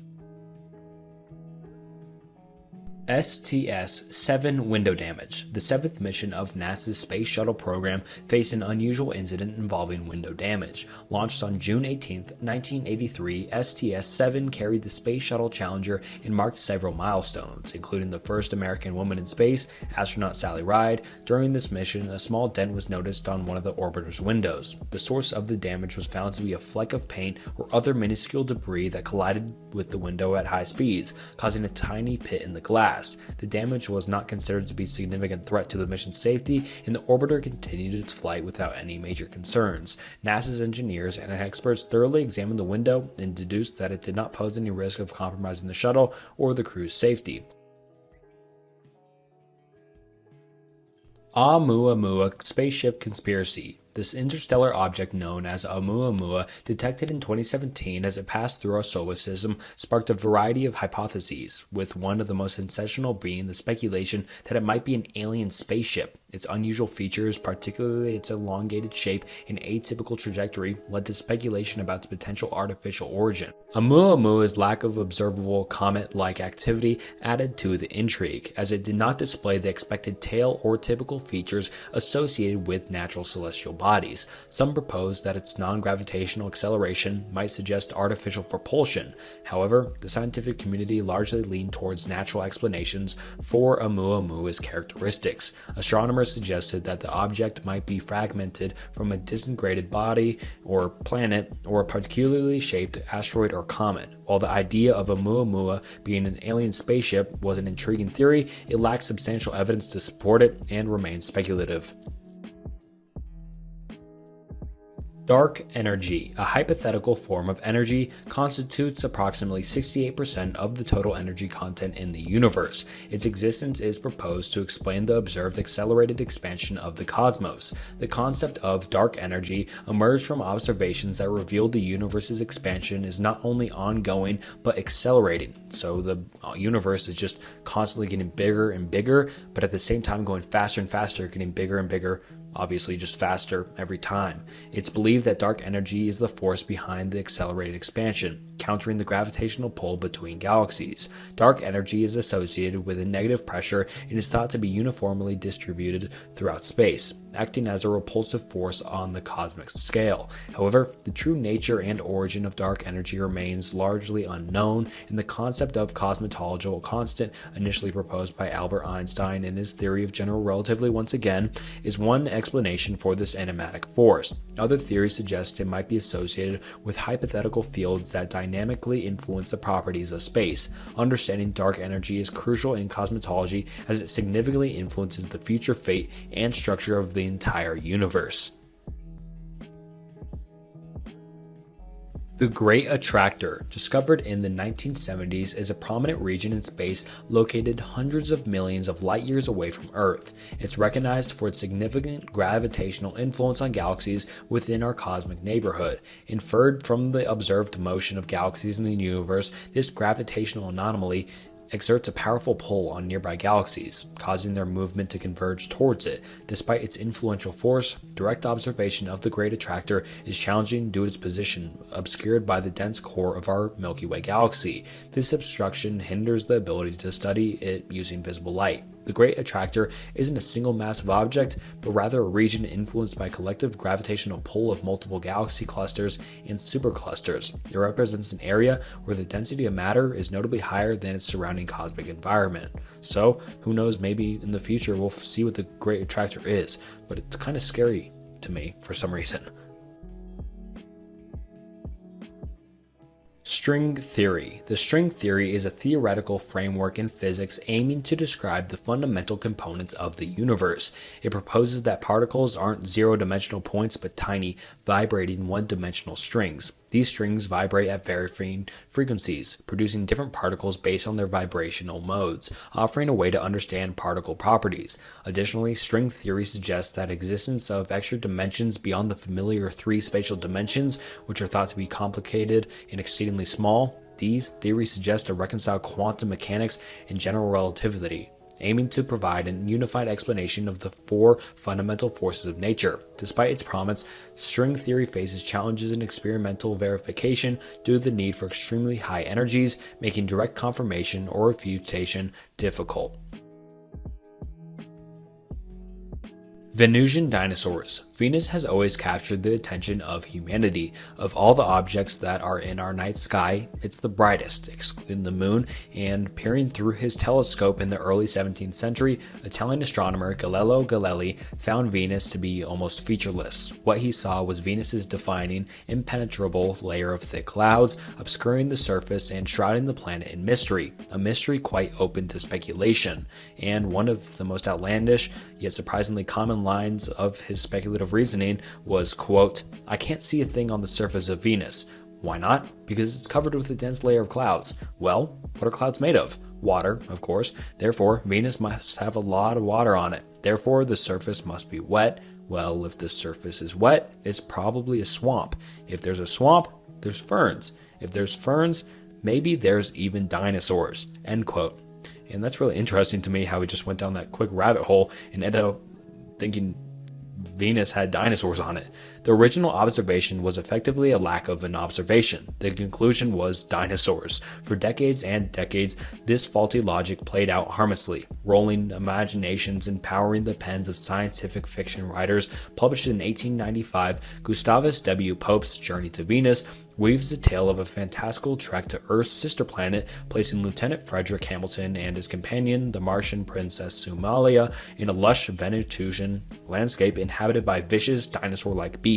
Exciting adventures, hair-breadth escapes, and perilous vicissitudes, end quote, ensue according to the book's publisher. In 1922, fantasies of a wet, swampy Venus started to fade. Astronomers analyzing the visible light reflected from the planet's atmosphere found no signs of the wavelengths which would have given off oxygen or water. Venus, then, they proposed, may instead be barren and dusty, a desert-like place. Venus is, of course, named after the Roman goddess of love and beauty, and this new scientifically modern depiction wasn't nearly romantic or poetic enough for the novelists. So what did many of them do? They simply ignored it. Even as late as 1950s, writers were still describing the planet as wet and rainy. Ray Bradbury's The Long Rain told the story of 4 men who crash-landed on the planet and were subsequently driven insane by the unceasing perspiration. Quote, "It was hard rain and a perpetual rain," Bradbury wrote, "a sweating and steaming rain. It was like a mizzle, a downpour, a fountain, a whipping in the eyes, an undertow at the ankles. It was a rain to drown all rains in the memory of all the rains," end quote. We now conclusively know that there is no rain on Venus, not even a drizzle. The planet's sizzling environment, sporting temperatures in excess of 800 degrees Fahrenheit, vaporized liquid long ago. With this knowledge, we can revise the aforementioned line of reasoning to reach a more correct conclusion. There is no water, therefore there are no ferns, therefore there are no dinosaurs. And this single-handedly was my favorite on the iceberg because it's just such an interesting theory and something tons of people thought for a long time that Venus had dinosaurs on it. But really interesting and definitely my favorite on the iceberg. Many worlds. The many worlds theory, a concept within quantum mechanics proposed by physicist Hugh Everett in the 1950s, posits that in occurrence of every quantum event, all potential outcomes manifest in separate, parallel universes. This theory suggests that reality branches into an array of parallel worlds with every possible outcome from a quantum event. In this framework, the wave function, instead of collapsing to one outcome, encompasses all potential results, each exiting in its distinct universe, collectively forming a multiverse of countless parallel realities. Despite offering a resolution to the quantum measurement problem, the many worlds theory is just one of the many various interpretations of quantum mechanics. And this is another one that's really interesting in my opinion, because it's saying that every single different decision we all make creates a different world. So if I decide to say a different word, then there'll be a whole nother world created where I said another word. Or if you make one action, then a whole nother world will have worlds and hundreds of thousands of worlds that do make you do another action. So technically there's infinite different worlds where everyone's doing different actions and stuff like that. Pretty complicated, but another really interesting entry. Zuma disappearance. The Zuma mission was a classified satellite mission launched by SpaceX for the United States government in January 2018.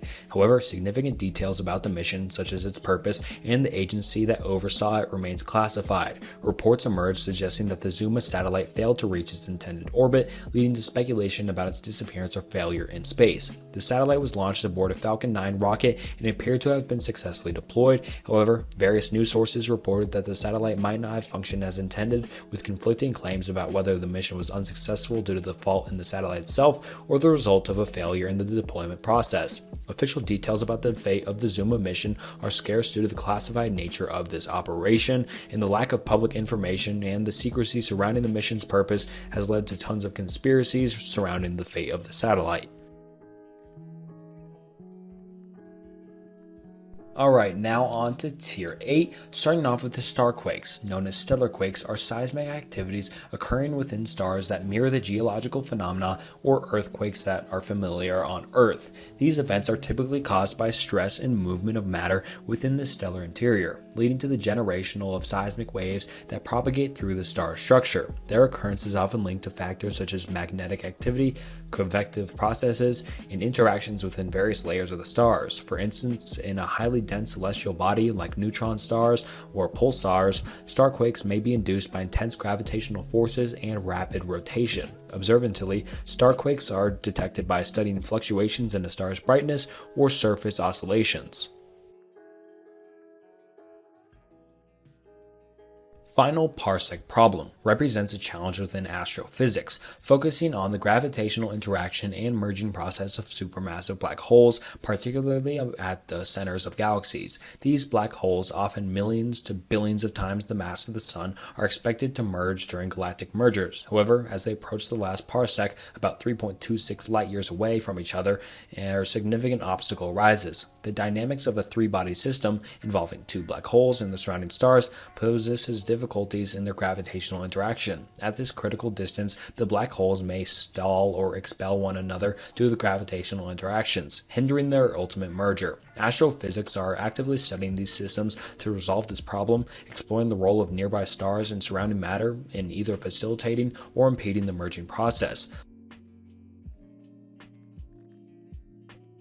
Soyuz TMA-11 superstition. The Soyuz TMA-11 spacecraft mission, flown by Roscosmos, attracted superstitions due to several curious incidents associated with the mission's number and crew choices. The number 11 has an ominous reputation in Russian space history due to the past Soyuz missions with the same number encountering difficulties, including fatalities. Adding to these superstitions, the mission was launched on October 10, 2007, a date that was numerically reduced to the number 11th, further fueling apprehensions. Despite its superstitious associations, the mission carried Russian cosmonaut Yuri Makalchenko, American astronaut Peggy Whitson, and Sheikh Muzaffar Suqar, the first Malaysian astronaut, in his attempt to possibly counteract their perceived ill omens. Nonetheless, the Soyuz TMA-11 mission proved successful, achieving its objectives and demonstrating the capability of the crew and the spacecraft, and the superstition obviously didn't mean anything because they ended up succeeding. Moons with rings. In our solar system, the presence of moons with their own ring systems is relatively uncommon, but not entirely absent. Saturn's moon, Rhea, is the most recognized moon confirmed to have a faint ring system. Discovered through observations made through the Cassini spacecraft mission, Rhea's rings, although faint, are a notable example of a moon with its own ring structure. However, these rings are less conspicuous than Saturn's prominent ring system, which are really easy to see. Beyond Rhea, there's ongoing speculation and observations hinting at the potential for other moons in our solar system to possess rings or ring-like structures. Moons of planets like Uranus and Jupiter have been subjects of scientific discussions suggesting the presence of a ring system. However, these observations are yet to be confirmed or extensively studied, leaving room for further exploration and investigation. The end of greatness. The concept of the end of greatness in the context of outer space could refer to a few different philosophical concepts. One potential interpretation might involve the idea that in the vast expanse of the universe, there might not be an ultimate or singular endpoint of greatness or significance. In the cosmic scale, the concept of the great greatness might reflect the notion that in an infinite or near infinite universe, there might not be a specific or ultimate reference point that stands as the pinnacle of greatness or significance. It suggests that in the cosmos where countless galaxies, stars, and celestial phenomena exist, the idea of a single, ultimate, or supreme entity might lose its meaning. This concept challenges the human-centric view of greatness or significance, acknowledging the enormity and diversity of the cosmos. While no single entity may hold absolute eminence, this concept might also touch upon the idea that our understanding of the universe continues to expand, and we really don't know much about space at all. You might be a Boltzmann brain. The idea of being a Boltzmann brain is a concept from theoretical physics and cosmology that addresses the potential existence of spontaneously appearing, self-aware entities in the universe, seemingly out of statistical fluctuations rather than through traditional evolutionary processes. The concept is named after the physicist Ludwig Boltzmann and is based off a hypothesis that in an infinite universe or vastly extended universe, it's possible for complex systems or conscious entities to arise temporarily due to random fluctuations in the cosmic structure. According to this theory, it's theoretically more likely for a brief, self-aware entity like a brain to spontaneously emerge out of chaos, rather than being a sustained and complex evolution required for life as we traditionally understand it. A Boltzmann brain scenario proposes that in an infinitely expanding and fluctuating universe, there could be rare occurrences where conscious entities or brains might form by just sheer chance, without the need for intricate biological or evolutionary processes typically required for life as we know it. However, this concept is highly controversial and raises significant questions and debates about the nature of existence and the stability of the universe and the reliability of our perceptions and reality, and if brains can just come out of nowhere. Merging of fundamental forces. The merging of a fundamental force represents a fundamental pursuit in physics, aiming to unify the distinct forces that govern the behavior of the universe into a single comprehensive framework. These forces, which are gravity, electromagnetism, and strong and weak nuclear forces, are presently described by separate theories due to their different behaviors at various scales. Physicists aspire to establish a grand unified theory or a theory of everything that would encapsulate all known forces under a single coherent framework. However, merging these forces poses significant challenges as their behaviors diverge notably at varying energy scales, particularly at very high energies or small distances, making their unification complex. Despite notable progress in areas such as electroweak theory and various string theories, achieving a complete and harmonized theory encompasses all fundamental forces remains an ongoing endeavor. And so basically, it's really hard to just get a bunch of knowledge and put it all into one kind of more digestible version. And so who knows, maybe in the future there will be some great scientists and geniuses that are able to just put all of this knowledge into one more digestible and understandable framework. CMB is quantum fluctuations. The cosmic microwave background radiation pervasive throughout the universe is a residual glow from the early stages of the universe and holds vital information about its history. It is intricately connected to quantum fluctuation that occurred in the universe's premortal phase. Quantum fluctuations, minute and temporary energy variations inherent in quantum physics, played a crucial role in the universe's initial conditions. During a phase of rapid expansion known as inflation, these fluctuations were amplified and stretched across vast scales, serving as the seeds for irregularities observed in the CMB. By analyzing temperature fluctuations within the CMB as detected by instruments like the Planck Observatory, and basically they're just trying to find where the universe even came from, or if we can know more about the universe's infancy. And now onto the second to last tier, tier 9. If you're still watching this far into the video, consider subscribing because you're already this far, and like if you haven't already. But like I said, tier 9 in the second to last tier, in the first entry being quantum immortality with, in quotations, do not research. but we research what's not supposed to be researched on this channel, so let's get it. Quantum immortality is a thought experiment within the realm of quantum mechanics and the many worlds interpretation. It postulates that a conscious observer might subjectively experience a form of immortality due to the branching nature of the multiverse. According to the many worlds hypotheses, each quantum event results in the universe branching out into different multiple entities, with each potential outcome occurring in a separate branch. In the context of quantum immortality, the theory suggests that a conscious observer would only be aware of the branches in which they continue to survive. Therefore, despite the potential of facing life-threatening situations or scenarios with uncertain outcomes, the observer would subjectively experience a continuous sequence of survival, perceiving only the branches where they would remain alive. Holographic universe. The holographic universe theory possesses a compelling idea that challenges traditional perceptions of space, time, and information.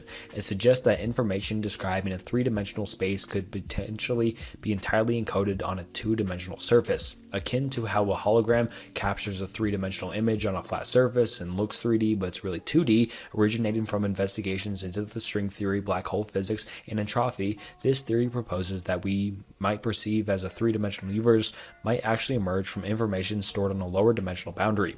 If validated, this principle could fundamentally reshape our understanding of space, time, and matter, offering new insights into the nature of gravity, quantum physics, and the underlying structure of the cosmos.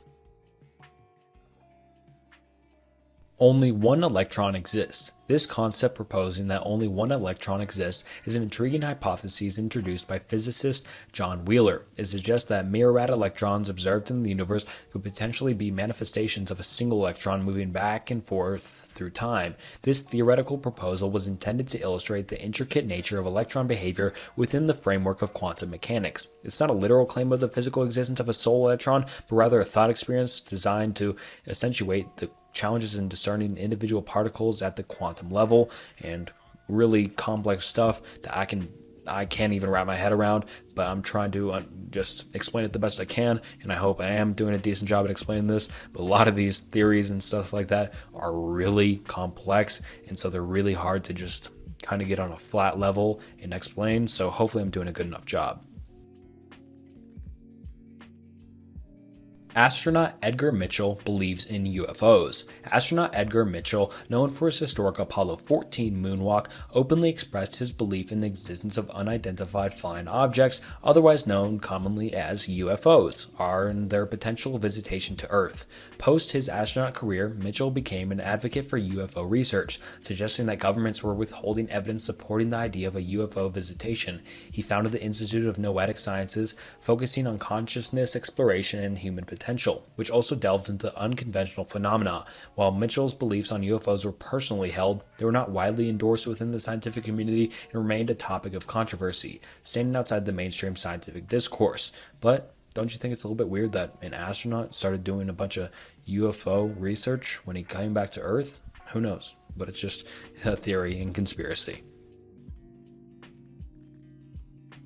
False vacuum. The false vacuum is a concept within particle physics and cosmology that suggests the universe might not be in the most stable state. It pertains to the idea that the universe could exist in a state that seems stable but might not be the most stable state it could occupy. This concept is central to the understanding of vacuum states in quantum field theory. It proposes that the universe might be in the miscible state akin to a ball sitting in the shallow depression rather than at the bottom of a deeper energy well. If the universe were in a false vacuum state, a transition to a more stable state could lead to significant alterations in the fundamental properties of the universe, potentially impacting space-time and the laws of physics as a whole. Everything is a spine. The concept of everything is a spine introduces a hypothetical framework where every physical object is equipped with a unique identification and extensive metadata, forming a network of interconnected entities. Coined by science fiction writer Bruce Sterling, this speculative idea envisions a world where each object, from its creation to usage and eventual disposal, is tagged with detailed information. These spines would be interconnected, exchanging real-time data and allowing a comprehensive understanding of an object's history, purpose, and status. The solar system is a zoo. The idea that the solar system might function as a zoo within the context of potential extraterrestrial life is a speculative hypothesis at best. This concept suggests that advanced alien civilizations, if they even exist, might be observing Earth from a zoo sort of perspective, similar to humans observing animals in a zoo. Proponents of this notion propose that these hypothetical extraterrestrial entities might be refraining from direct contact or interference to avoid disrupting humanity's development.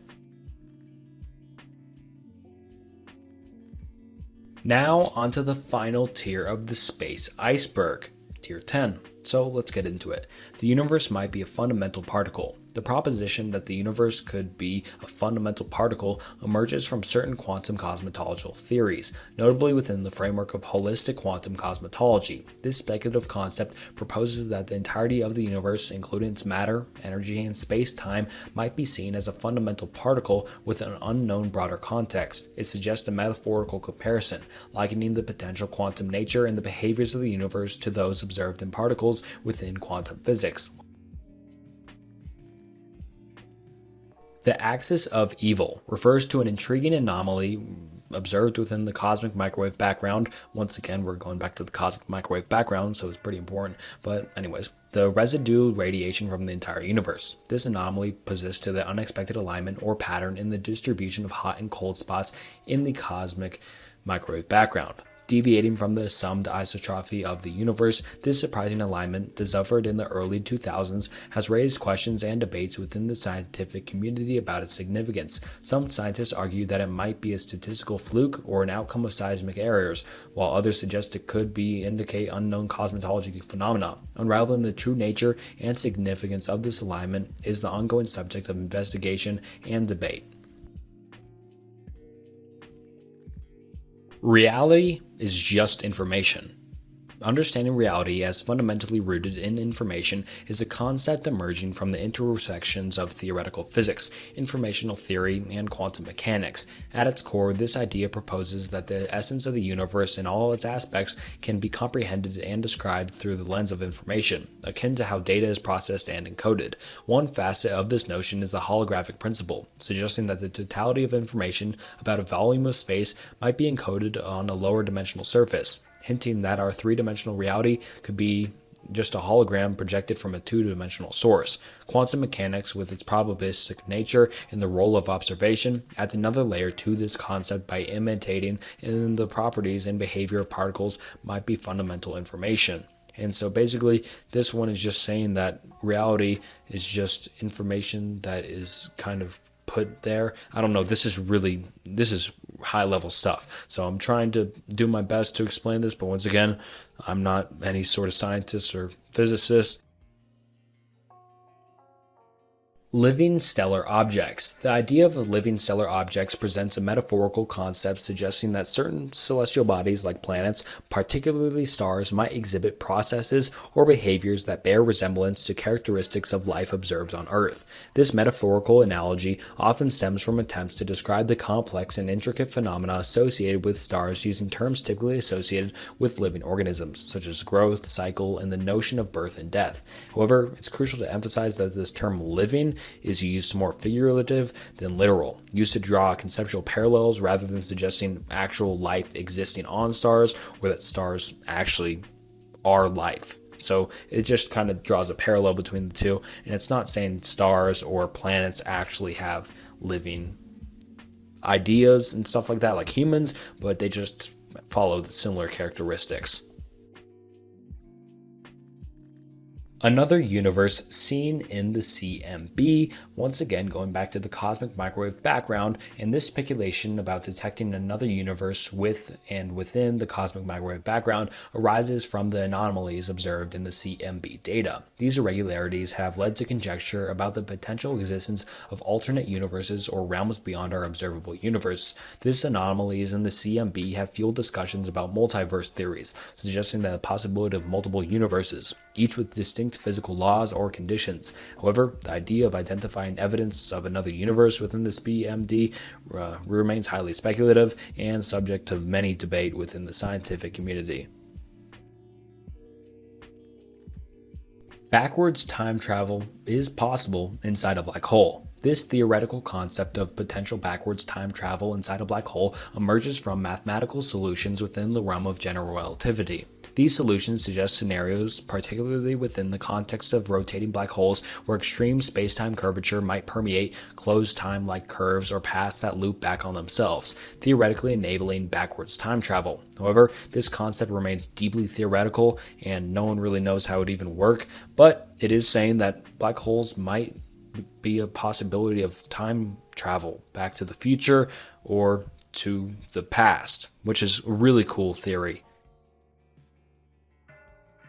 All energy can be represented as a single wave. The concept of encapsulating all energy forms within a single wave stems from the quest for a unified field theory in physics. This idea postulates that, in fundamental level, all energy and interactions in the universe might be represented by a single underlying wave or field. Such as a theory would aim to unify the diverse fundamental forces and particles observed in nature, integrating gravity, electromagnetism, and the strong and weak nuclear forces into a coherent framework. This concept aligns with the principles of quantum mechanics, reflecting the wave-particle duality observed in fundamental physics. And that wraps up the iceberg. Just like that, we got the space iceberg done in about almost 2 hours in. So thank you for watching if you are still watching, and it really means the world if you are watching, and that you're even watching the video in general. It's crazy the growth we've had in the past month or two, past 3 months have been insane, gaining so many subscribers and views.